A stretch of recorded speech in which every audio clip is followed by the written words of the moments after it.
Ding dong, the doorbell rang. Here you go. Thank you very much.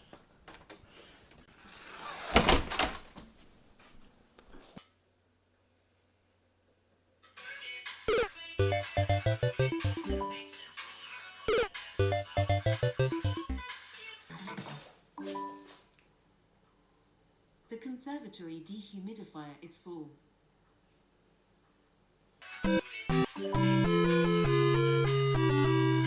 My wife listens to music using Spotify around the house on Google Homes and very helpfully told me how annoying it is that any announcements stopped the music playback.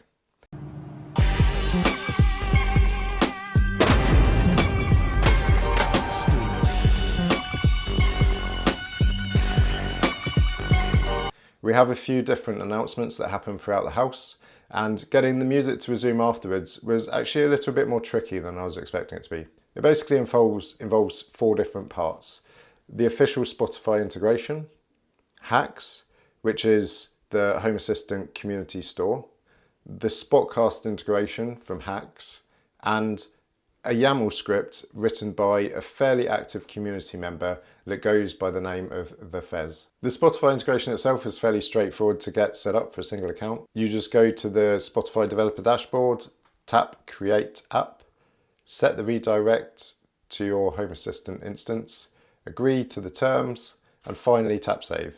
If you have multiple accounts, however, it's a little bit more complicated to set up, and the instructions aren't actually very clear. If you load up an incognito window and log into Spotify, then go to Home Assistant, go to the Spotify integration and tap on Add Service again, then it will add the other user for the account that you're logged into Spotify with. Once you have the Spotify integration set up, you'll need to set up Spotcast. It's a little bit more involved, but it shouldn't take longer than a few minutes. There's 2 cookies that you need to scoop up from a logged in Spotify session.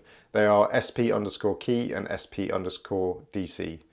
The key is basically the key for the session that you're logged in with, and I believe the DC is for the data center that's being used for Spotify. You should probably keep both of these a secret. All right then, keep your secrets.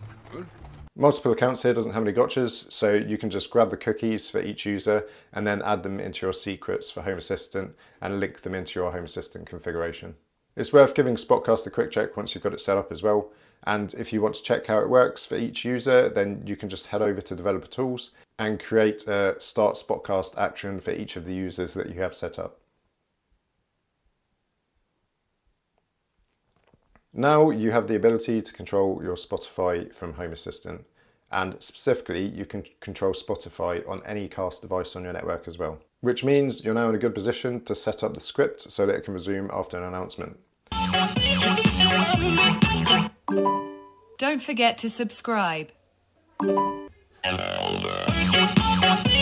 What the script is basically doing is taking a snapshot of the user, playing a Spotify item, playing the announcement, and then resuming that snapshot of the user playing the Spotify item. You need to have packages enabled in Home Assistant. If you haven't done this yet, then you can just add these lines into your Home Assistant configuration.yaml. Then grab the script from the repo, dump it in your packages folder, or alternatively create a file, copy the contents over.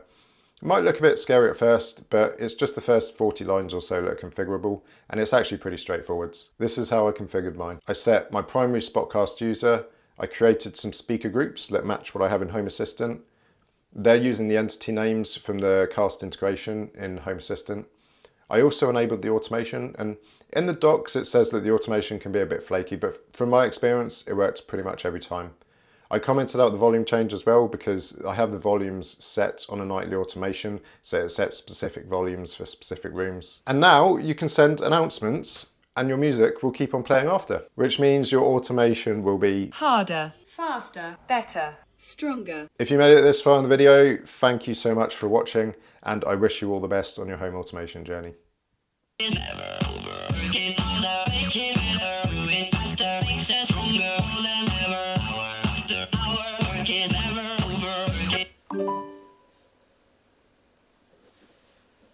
Ding dong, the doorbell rang. Ooh, the quartetto man's here.